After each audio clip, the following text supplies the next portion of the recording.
Bonjour tout le monde, je m'appelle Denis Agré, je suis médecin radié.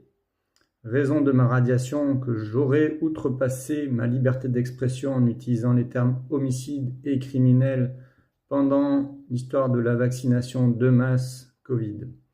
Alors je veux vous rappeler quelques notions fondamentales.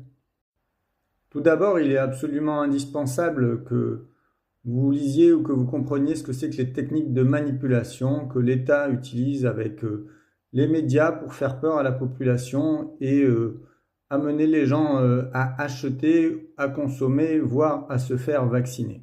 Un bonhomme là, qui s'appelle Emmanuel qui vraiment fait comme si c'était lui, que c'était nous sur les réseaux, mais en fait, ouais, certains tentent de nous diviser. Alors, juste pour vous rappeler que ce monsieur a quand même dit qu'il emmerdait les non-vaccinés et que grâce à ces médias, il a induit la propagande anti-pro-vax, hein, qui consiste à diviser pour mieux régner.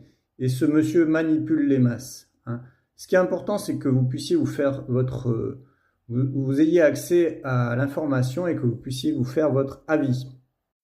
Donc hier, il y avait encore un magnifique article de propagande de peur sur CNews qui consiste à dire qu'un pauvre enfant à Los Angeles est décédé d'une complication rare d'une rougeole qu'il aurait contractée alors qu'il n'était pas vacciné et qu'il est décédé 10 ans plus tard.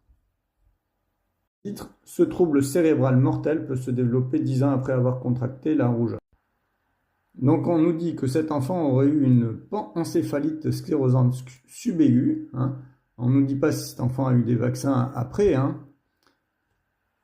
Et on nous dit que cette panencéphalite, donc une inflammation de l'encéphale, du cerveau, des méninges, peut entraîner des changements de personnalité, de comportement, des troubles de la parole, des fonctions motrices ainsi que de l'épilepsie ou d'un état végétatif.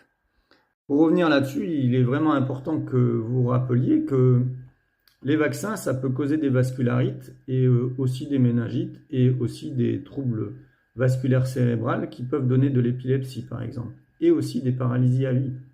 Je vous ai fait quelques vidéos dont plusieurs enfants qui ont été paralysés à vie après des rappels vaccinaux. Il est toujours bon de rappeler que les médecins sont payés pour obtenir des objectifs, ça s'appelle le revenu d'objectif de santé publique, pour par exemple un nombre minimal d'enfants, c'est-à-dire 5 patients qui ont reçu au moins 2 doses de vaccin rougeole, orion, rubéole, avec un objectif de 100%, hein. Donc